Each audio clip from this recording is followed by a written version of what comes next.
Hello and welcome to the Business Standard Morning Show. I'm Debarg Sanyal and here are the top stories for the day.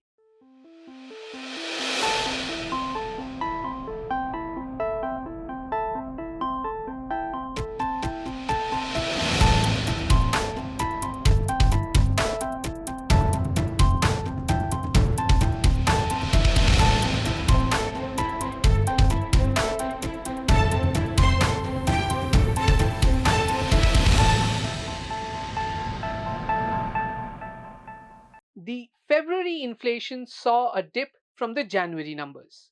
But the Indian economy is not out of the woods yet when it comes to inflation. All eyes are on the Reserve Bank of India or RBI's Monetary Policy Committee meeting next month. Will the RBI opt for another rate hike? Here's my report.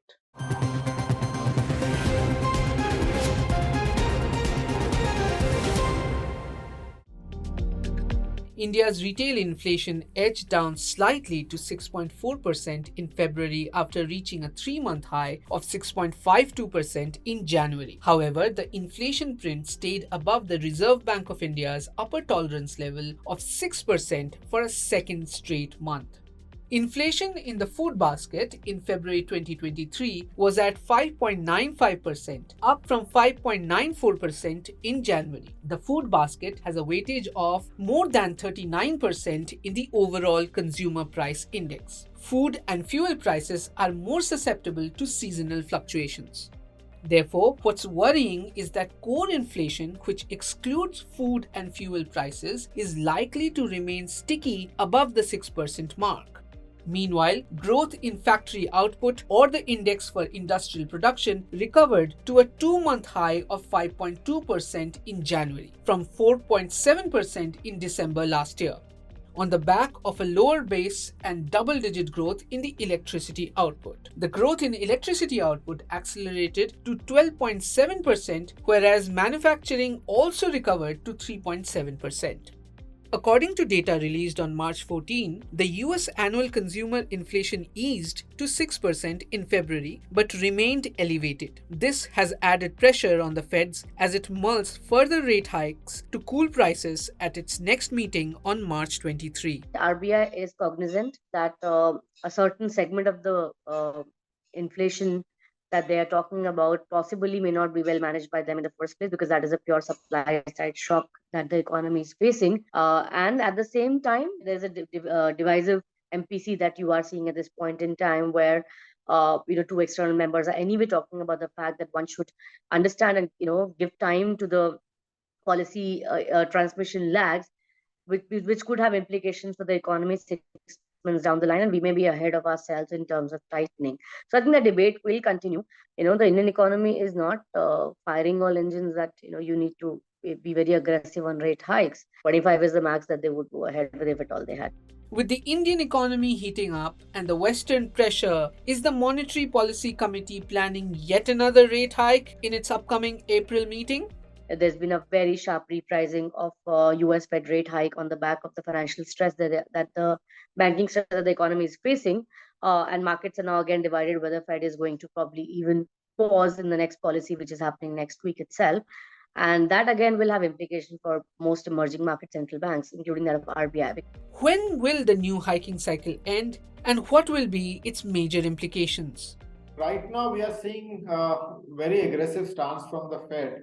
And I think on the domestic front also, as I said, inflation is still a concern. But what's also true is that growth is going to slow down next year. So my sense is that the cycle will peak at 6.75, the current rate hike cycle. 25 basis point is not going to make too much of a difference, I would say. So now the issue is that the transmission has been pretty fast this time, and almost all interest rates are above their pre-pandemic level. And so they will start gradually biting into the demand. And so it will dampen growth a little bit, and by dampening growth, it will take some pressure off the core inflation.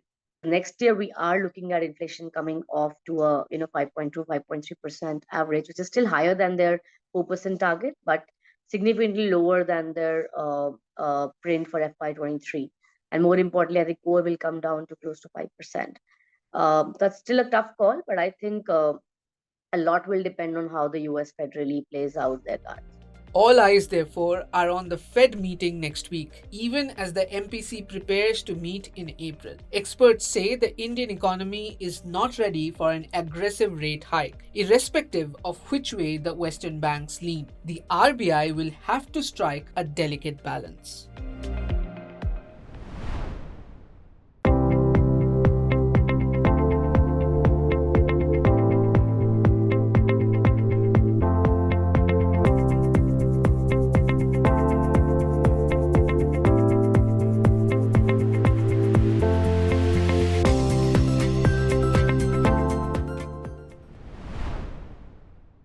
One of the biggest fast-moving consumer goods or FMCG companies in India, HUL, is all set to welcome its new Chief Executive Officer and Managing Director this year. Rohit Jawa will replace Sanjeev Mehta, who commanded the company for a decade in the role of CEO and is now set to retire. The FMCG sector in India has been embroiled by weakening rural demand. The latest inflation data is another obstacle. So, what are the challenges and opportunities that lie ahead for the new CEO? Tushar Verma brings you the answer.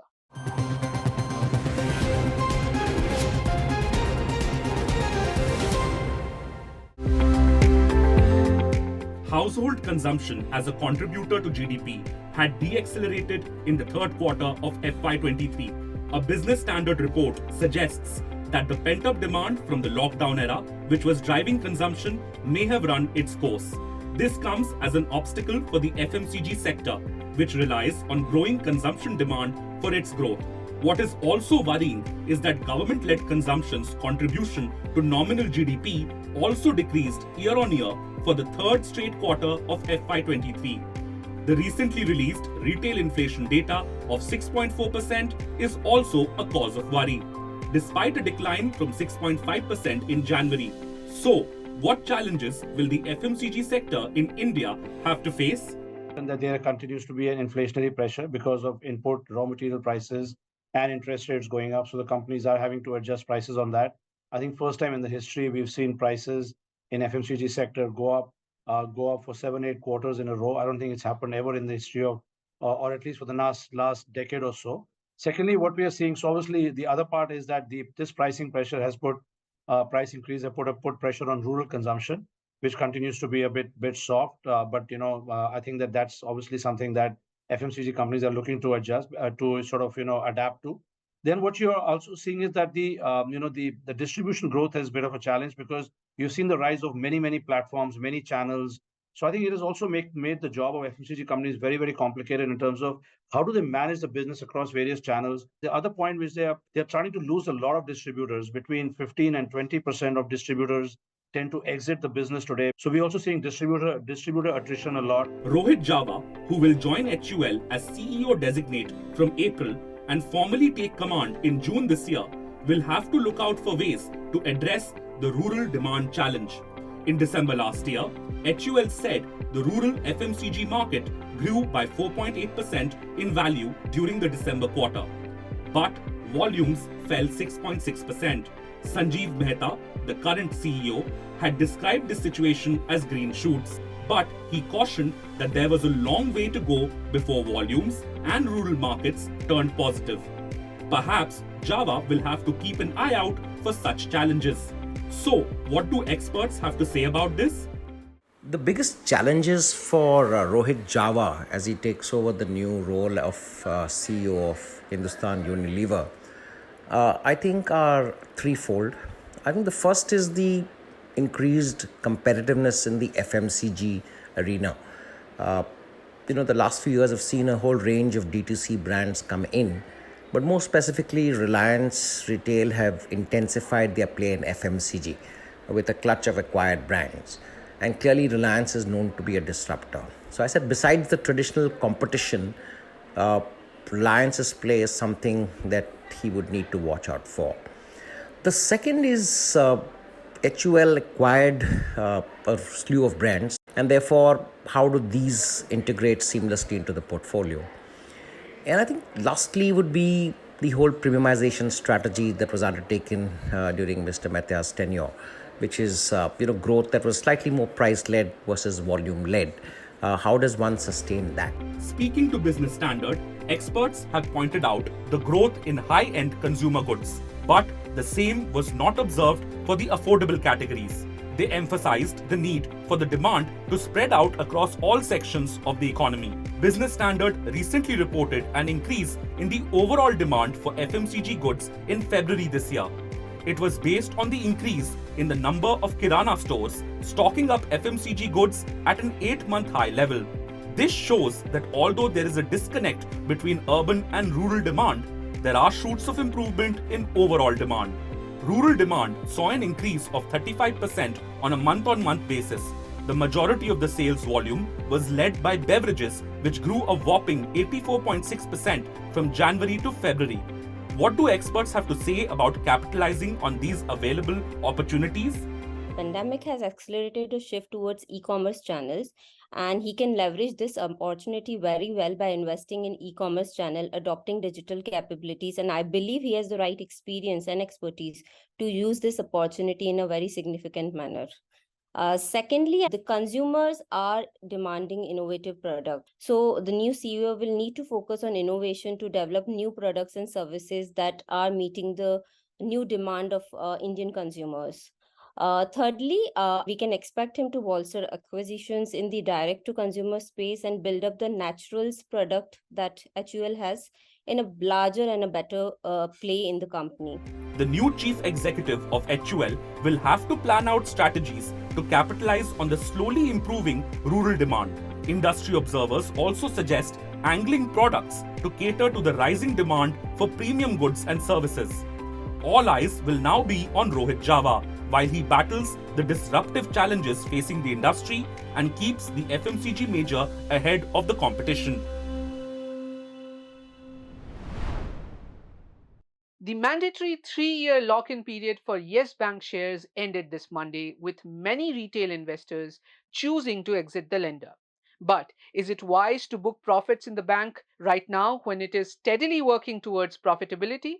Nikita Vashisht brings analysts' take on Yes Bank in our next report.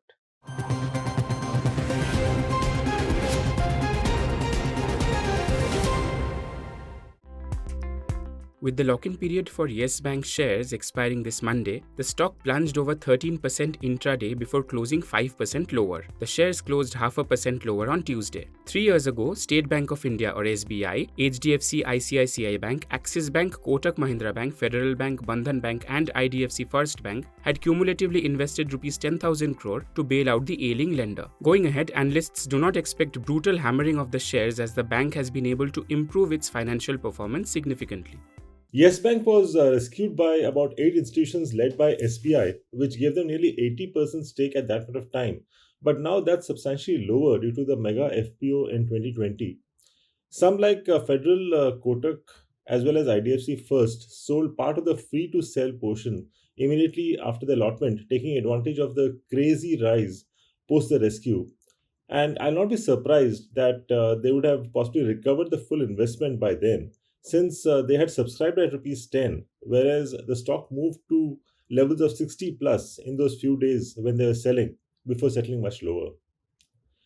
I'm sure that SBI will not sell, being the lead, and I don't expect any of the other rescuers to resort to dumping the stock now, as the bank has turned around decently well, clearly on the growth path.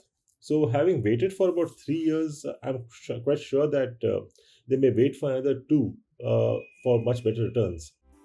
From a net loss of Rs 16,400 crore incurred in FY20, Yes Bank turned profitable in FY22 with a net profit of over Rs 1,000 crore. So far in the current financial year, the bank has incurred net profit of over Rs 500 crore. Its loan book, meanwhile, has expanded from Rs 1.71 trillion to Rs 1.94 trillion between FY20 and Q3 FY23.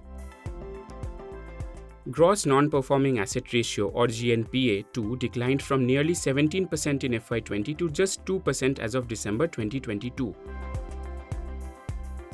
Given this, ICICI Direct Research believes the bank is poised to pedal higher advanced growth driven by granular retail assets as it concluded Rs 8,900 crore of capital raise from Carlyle and Advent. Focus on growth along with margin improvement may enable the bank to improve its return on asset to around 1% in FY25. That said, the near-term risks are security receipt of Rs 3,800 crore and aging on the same. This, analysts said, could keep earnings volatile on a quarterly basis. Moreover, write-down of 81 bonds too is a near-term overhang. On the bourses, shares of the lender have crashed 31% in just 3 months. Independent market analyst Ambarish Baliga says this reflects pricing in of these headwinds. Retail investors could thus hold the stock while new investors may buy on the dip. Brokerage firm Swastika Investmart too believes the shares may hit Rs 25 levels in the medium term if SBI and other marquee lenders maintain their holdings. Bulk deal data shows that none of the lenders have so far sold their stake after the expiry of the lock-in period. In a nutshell, the stock could stabilize from here on if it ensures consistent asset quality improvement and loan growth. As regards today, markets will react to news flow around Silicon Valley Bank and US inflation data released overnight.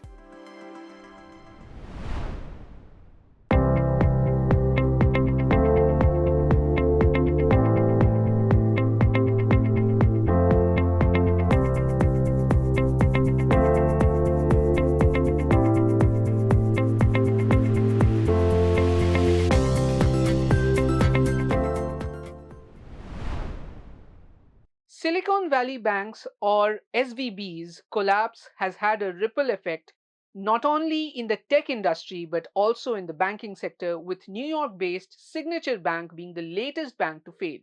This has spread the fear of contagion risk in the industry. But what exactly is contagion risk? Raghav Agarwal brings us the answer.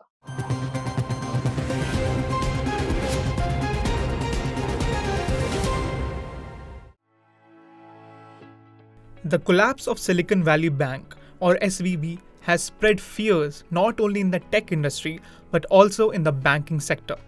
Just a couple of days after the bank was shut down by US regulators on Friday, another American bank, New York-based Signature Bank, also collapsed. This has spread fears of contagion risk in the industry. Contagion risk is the risk that financial difficulties at one or more banks will spill over to other banks or the financial system as a whole. In simpler words, it is the tendency of a financial crisis to spread to other markets and regions. It is also called systemic risk. It is worth noting that this term is also used in other sectors like cryptocurrency. US authorities sprung into action almost immediately after the collapse of SVB. The US Fed announced a new emergency loan program for banks. The institutes can pledge collateral at par and not at the current market value to get a loan.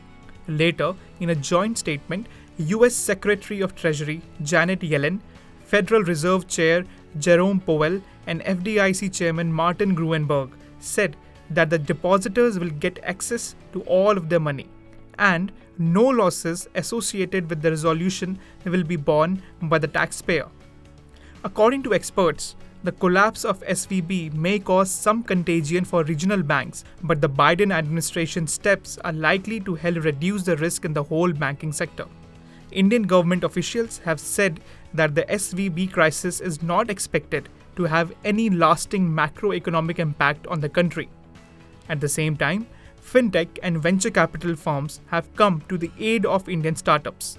Record Club said it was allocating $15 million to all Indian founders affected by the crisis. Minister of State for Electronics and IT Rajiv Chandrasekhar will also meet representatives of startups this week to assess the impact of their exposure to SVB.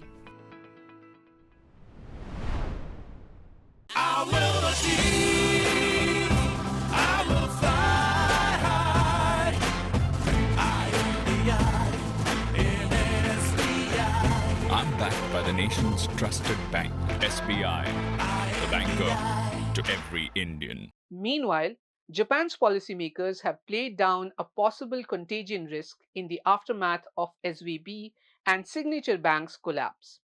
That's all for today. For more news and analysis, please log in to business-standard.com.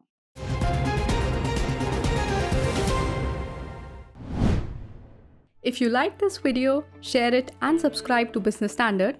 For more news, views and insights, log on to www.business-standard.com. Do also follow us on YouTube, Twitter, Facebook, Instagram, Telegram and LinkedIn.